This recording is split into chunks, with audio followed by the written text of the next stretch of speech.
Good morning, students.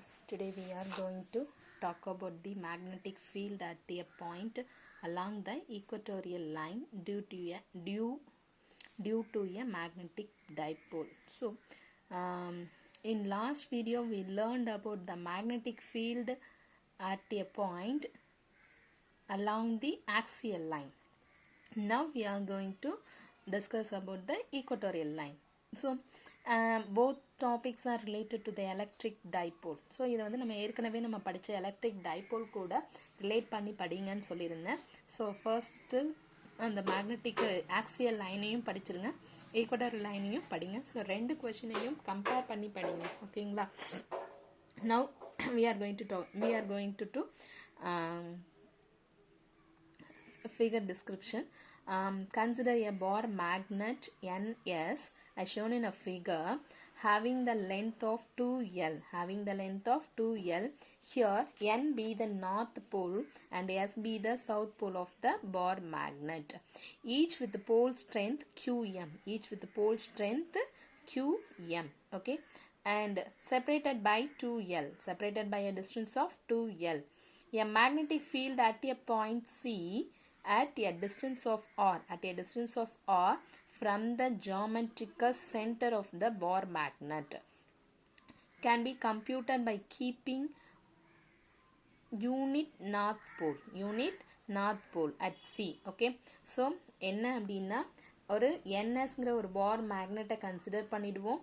அதனுடைய போல் strength வந்து QM and then அதனுடைய செப்பரேட் பண்ணியிருக்க டிஸ்டன்ஸ் எவ்வளோ அப்படின்னு பார்த்தீங்கன்னா 2L. ஸோ சிங்கிற ஒரு பாயிண்ட்டை கன்சிடர் பண்ணிவிடுவோம். அந்த பாயிண்டில் தான் நம்ம மேக்னெட்டிக் ஃபீல்டு என்னன்னு கண்டுபிடிக்க போகிறோம். அது வந்து மேக்னெட்டோடைய ஜியாமெட்ரிக்கல் சென்டர்லேருந்து ஆறுங்கிற டிஸ்டன்ஸில் இருக்கிறத கன்சிடர் பண்ணியிருக்கோம், ஓகேங்களா? ரைட், அதை கன்சிடர் பண்ணிவிட்டு அதுலேருந்து நம்ம என்ன பண்ண போகிறோம் இப்போனா நார்த் போல்னால அட் பாயிண்ட் சியில் எவ்வளோ மேக்னெட்டிக் ஃபீல்டு இருக்கும், சவுத் போல்னால அட் பாயிண்ட் சியில் எவ்வளோ மேக்னெட்டிக் ஃபீல்டு இருக்கும் அப்படிங்கிறத ஃபைண்ட் அவுட் பண்ண போகிறோம், ஓகேங்களா? ஸோ அப்போ நம்ம ஃபைண்ட் அவுட் பண்ணணும்னா எஸ்லேருந்து சியோட டிஸ்டன்ஸ் தெரியணும், அதே மாதிரி என்லேருந்து சியோட டிஸ்டன்ஸ் தெரியும். பட் நமக்கு தெரிஞ்சது என்ன அப்படின்னா ஓலேருந்து சியோட டிஸ்டன்ஸ் ஆறுங்கிறது மட்டும்தான் தெரியும், ஓகேவா? ஸோ இந்த டிஸ்டன்ஸை இப்போ நம்ம எப்படி எடுத்துக்கிறோம்னா ஆர் டேஷ்னு எடுத்துப்போம். Let the distance S to C and NC is equal to R dash. So R dash அப்படின்னு நம்ம எடுத்துக்கிட்டோம்னா by the Pythagoras theorem R dash, that means hypotenuse square is equal to r square plus l square. So nc square is equal to on square plus oc square. So on square l square plus r square, that means r dash square is equal to r square plus l square, but we want only r dash. So r dash is equal to r square plus l square whole power. Square வந்து இந்த side வரும்போது left சைடில் இருந்து right சைடுக்கு வரும்போது power ஹாஃப்னு மாறிடும், ஓகேங்களா? இப்போ நம்ம வந்து இப்போ என்ன செய்ய போகிறோம் அப்படின்னா என்ல இருந்துட்டு பாயிண்ட் சியில் மேக்னெட்டிக் ஃபீல்டு என்னன்னு கண்டுபிடிப்போம், அடுத்து சவுத் போல் கண்டுபிடிப்போம். ஓகே, இப்போ நம்ம இங்கே சொல்லியிருக்கிறது என்ன சொல்லியிருக்கோம்னா அட் பாயிண்ட் சி வந்து நம்ம ஒரு யூனிட் நார்த் போலாக தான் கன்சிடர் பண்ணியிருக்கோம். ஸோ யூனிட் நார்த் போல் அப்படின்னு சொன்னால் சவுத் போல் என்ன பண்ணும், கண்டிப்பாக அதை அட்ராக்ட் பண்ணும். நார்த் போலில் என்ன கிடைக்கும், கண்டிப்பாக ரிப்பல் பண்ணும். ஸோ தட் மீன்ஸ் என்னன்னா நார்த் போல்ல இருந்து அட் பாயிண்ட் சியில் கிடைக்கக்கூடிய மேக்னெட்டிக் ஃபீல்டு ரிப்பல்சிவ் ஃபோர்ஸாகவும் சவுத் போல்லேருந்து அட் பாயிண்ட் சியில் கிடைக்கக்கூடிய மேக்னெட்டிக் ஃபீல்டு அட்ராக்டிவ் ஃபோர்ஸாகவும் இருக்கும். ஸோ அதுதான் இந்த ஆரோ மார்க் வந்து நமக்கு இண்டிகேட் பண்ணுறது. Okay, so arrow mark indicate பண்ணது மட்டும் இல்லாமல் இதில் இருந்துட்டு நம்மளுடைய ரிசல்டன் என்ன இருக்கும் அப்படின்னு பார்ப்போம். ரிசல்டன் மேக்னெட்டிக் ஃபீல்டு எந்த டைரக்ஷனில் இருக்கும் அப்படின்னு பார்ப்போம். ஸோ இதுக்கு நம்ம 11th வந்து நம்ம படிச்சிருக்கோம் பேரலோகிராம் தியரம் அப்படின்னு சொல்லிட்டு படிச்சிருக்கோம் இல்லையா? ஸோ அதை தான் நம்ம இப்போ இங்கே யூஸ் பண்ண போகிறோம். ஸோ பேரலோகிராம் தியரம் நம்ம யூஸ் பண்ணும்பொழுது இந்த மாதிரி ரெண்டு சைடு ஏபி அப்படி இருக்குன்னா அதனுடைய ஆட் பண்ணோம் அப்படின்னு சொல்லும்போது அது வந்து அதனுடைய டயக்னலில் இருக்கும். த ரிசல்டன் ஃபீல்டு வந்து எந்த டைரக்ஷனில் இருக்கும் அப்படின்னு சொன்னால் resultant field is in the diagonal. So அப்போ டயக்னல் அப்படின்னும் பொழுது அதனுடைய டோட்டல் வேல்யூ நமக்கு தெரியணும். ஸோ அதுக்கு முன்னாடி ஒரு சின்ன விஷயம் என்ன அப்படின்னா பிஎன்றது நம்மளுடைய இந்த எக்ஸ் ஆக்சிஸ் ஒய் ஆக்சிஸை கன்சிடர் பண்ணிடுவோம். ஸோ நார்த் போலுடைய டைரக்ஷன் எந்த டைரக்ஷனில் இருக்குது, எக்ஸ்லையும் இல்லை ஒய்லையும் இல்லை. So the bn is can be resolved into two components, 2 காம்போனன்ட்ஸாக நம்ம ரிசால்வ் பண்ணுவோம். இது bn. அப்போ என்ன பண்ணுவோம், இந்த மாதிரி 2 காம்போனன்ட்ஸாக நம்ம என்ன செஞ்சுப்போம், ரிசால்வ் பண்ணிப்போம். அப்படி ரிசால்வ் பண்ணும்பொழுது bn vector is equal to 2 காம்போனண்ட்டாக இப்படி ரிசால்வ் பண்ணிடுவோம். ஸோ அப்போ ரிசால்வ் பண்ணும்பொழுது பெர்பெண்டிகுலர் காம்போனன்ட் சைனில் இருக்கும் அண்ட் தென் எக்ஸ் ஆக்சிஸில் ஸ்காஸில் இருக்கும். ஸோ இது வந்து எக்ஸ் ஆக்சிஸில் நெகட்டிவ் ஆக்சிஸில் இருக்கிறதுனால bn cos theta minus I vector, இங்கே bn sin theta j vector. Because இங்கே வந்து y ஆக்சிஸில் எந்த டைரக்ஷனில் இருக்குது, பாசிட்டிவ் டைரக்ஷனில் இருக்குது. ஸோ அதே மாதிரி பிஎஸ் பார்த்தனாலும் பிஎஸும் பார்த்தீங்கன்னா எக்ஸ்ஒயில் இல்லை. ஸோ அதனால் அதை என்ன பண்ணிட போகிறோம், அகெயின் அதையும் ரிசால்வ் 2 காம்போனன்ட்ஸாக ரிசால்வ் பண்ணுவோம். அப்படி ரிசால்வ் பண்ணும்பொழுது இதுவும் மைனஸ் எக்ஸ் ஆக்சிஸில் இருக்குது, இது மைனஸ் ஒய் ஆக்சிஸில் இருக்குது. ஸோ அதனால் PS cos theta minus J vector, PS sine theta minus J vector. ஓகேங்களா. ஸோ இப்போ இதுக்கு அடுத்தது நம்ம செய்ய போகிற ஒவ்வொரு விஷயமும் என்னன்னு பார்க்கலாம். ரைட். இப்போ the magnetic field at sea due to the north pole is north poleனால கிடைக்கக்கூடியது என்ன, இப்போ நம்ம இங்கே 2 காம்போனண்ட்டாக ரிசால்வ் பண்ணோம் இல்லைங்களா. ஸோ அதை தான் எடுத்துக்க போகிறோம். So the b vector is equal to bn minus bn cos theta I vector plus bn sin theta j vector. ஓகேவா. here bn is equal to mu naught by 4 pi qm by r dash square. So இதுக்கு முன்னாடி நம்ம ஒரு question பார்த்தோம் இல்லைங்களா, ஒரு டாப்பிக்கில் magnetic field at a point என்னன்னு கண்டுபிடிச்சோம். ஸோ அதுலேருந்து b is equal to mu naught by 4 pi qm by r square. இங்கே r ஸ்கொயருக்கு பதிலாக என்ன எடுத்துக்கிறோம், r வந்து நமக்கு சென்டர்லேருந்து, ஆனால் nலேருந்து வந்து நமக்கு r dash, அதனால r dash ஸ்கொயர்னு எடுத்துக்கிறோம். ஸோ r dashோட வேல்யூ நம்ம கண்டுபிடிச்சிட்டோம். r dash is equal to r square plus l square whole power half. Okay, right. இப்போ now we are going to find out the magnetic field at point C due to the south pole. So bs is equal to south pole க்கு நம்ம ஏற்கனவே find out பண்ணிருக்கோம். So bs minus bs cos theta I cap minus bs sin theta j cap. So இது ரெண்டும் வந்துருச்சு.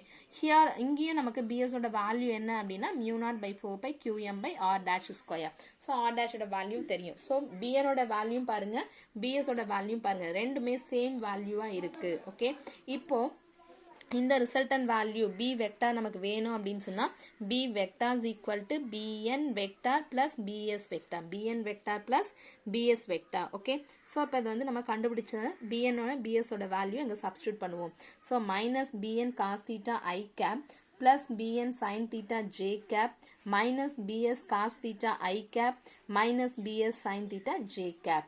bn உம் bs ஓட வேல்யூவும் எப்படி இருக்குன்னு சொன்னா bn bs value is equal to, so bn bs ரெண்டுமே ஈக்குவல்ங்கிறதுனால இந்த bn பதிலாக நம்ம bs கூட நம்ம சப்ஸ்டியூட் பண்ணிக்கலாம், இல்ல bs க்கு பதிலாக bn கூட சப்ஸ்டியூட் பண்ணிக்கலாம்.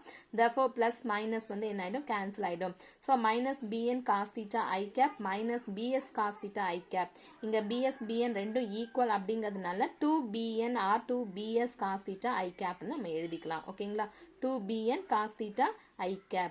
So b is equal to minus 2 mu naught by 4 pi qm by r dash square. ஏன்னா bs ஓட வேல்யூ இல்லை bn ஓட வேல்யூ அது. ஓகேங்களா. So cos theta I cap ஓட வேல்யூ இது. இப்போ cos theta I cap ஓட வேல்யூ நம்ம ஃபைண்ட் அவுட் பண்ணோம்.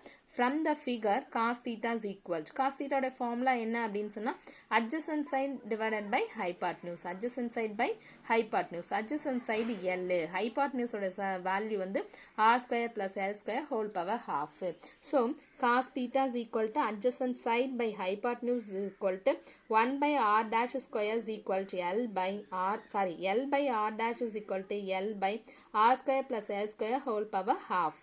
so இந்த வேல்யூவை கொண்டு போயிட்டு இந்த ஈக்குவேஷன்ல நம்ம சப்ஸ்டியூட் பண்ணுவோம். சப்ஸ்டியூட் பண்ணோம் அப்படின்னு சொன்னா என்ன ஆகும் அப்படின்னா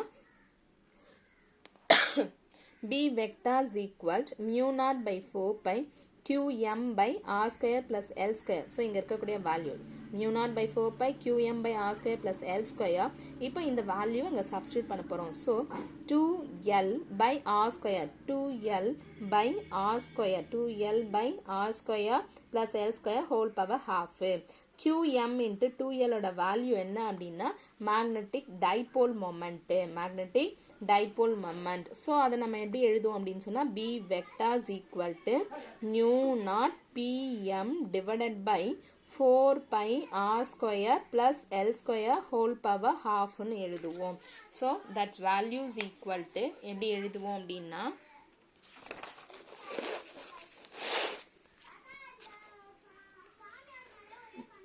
minus mu naught by 4 pi q pm r square plus l square whole power half னு எழுதுவோம். ஸோ இங்கே பார்த்தோன்னா ஸோ இந்த half that means வந்து இங்கே இந்த வேல்யூ அங்கே கொண்டு போய் சப்ஸ்டியூட் பண்ணோமா qm into 2l ஓட வேல்யூ pm னு எடுத்துட்டோம்.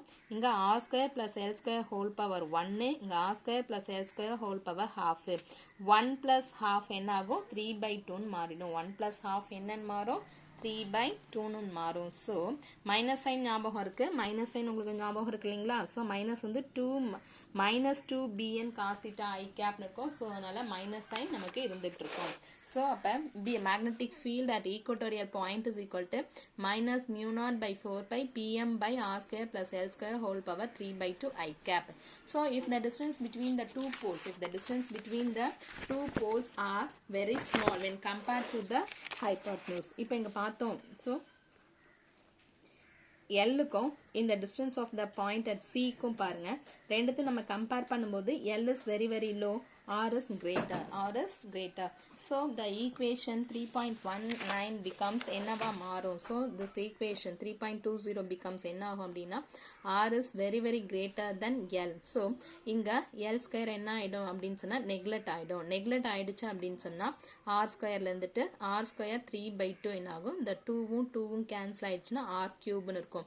So இந்த equation என்ன ஆகும் அப்படின்னா B equatorial is equal to minus mu naught by 4 pi pm divided by r cube னு மாறிடும். and pm I cap அதாவது ஒரு ஸ்கேலாரும் ஒரு யூனிட் வெக்டாரும் சேர்ந்துச்சு அப்படின்னு சொன்னா அது ஒரு வெக்டாரா மாறிடும். So B equatorial is equal to minus mu naught by 4 pi pm vector by r cube. So note the magnitude of B axial is twice that of magnitude of B equatorial and the direction of B axial and B equatorial are opposite. That means என்ன அப்படின்னா நம்மளுடைய axial lineக்கு நம்ம கண்டுபிடிச்ச formula எப்படி கிடைச்சிருக்கும் அப்படின்னு சொன்னா B axial is equal to mu naught by 4 pi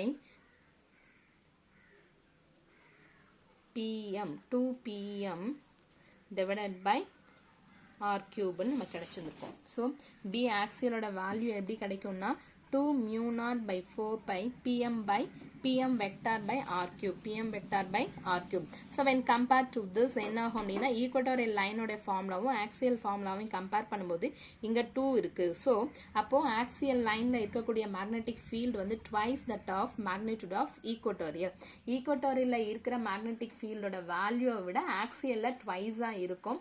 அந்த சேம் டைம் பார்த்தோம் அப்படின்னு சொன்னா மேக்னெட்டிக் ஃபீல்டு ஆக்சியல் லைன்ல எப்படி இருக்கோ அதுக்கு ஆப்போசிட் டைரக்ஷனா தான் இருக்கும் ஈக்குவட்டோரியல் லைன்ல. ஓகேங்களா? ஸோ இது வந்து ரெண்டுமே ரொம்ப ரொம்ப ரொம்ப இம்பார்ட்டன்டான ஒரு question. Axial line magnetic field, axial line electric field, equatorial line electric field, equatorial line magnetic field. So ஒரு கொஸ்டின் படித்தா இன்னொரு கொஸ்டின் நம்ம வந்து ஈஸியாக எழுத முடியும். ஓகேங்களா? ஸோ அது just only the understanding. Okay, so magnetic ஃபீல்டுக்கு என்ன போட போகிறோம், எலக்ட்ரிக் ஃபீல்டுக்கு என்ன போட போகிறோம், எலக்ட்ரிக் ஃபீல்டோட ஃபார்முலா, மேக்னெட்டிக் ஃபீல்டோட ஃபார்முலா, இது ரெண்டையும் நம்ம நல்லா கிளியராக தெரிஞ்சு வச்சுருந்தோம் அப்படின்னு சொன்னால் நம்மளால ஈஸியாக இதை சப்ஸ்டியூட் பண்ணிட்டு நம்ம போட முடியும். ஓகேங்களா? ரைட், இன்னைக்கு இதை எழுதி சப்மிட் பண்ணுங்க ஸ்டூடெண்ட்ஸ். Thank you students.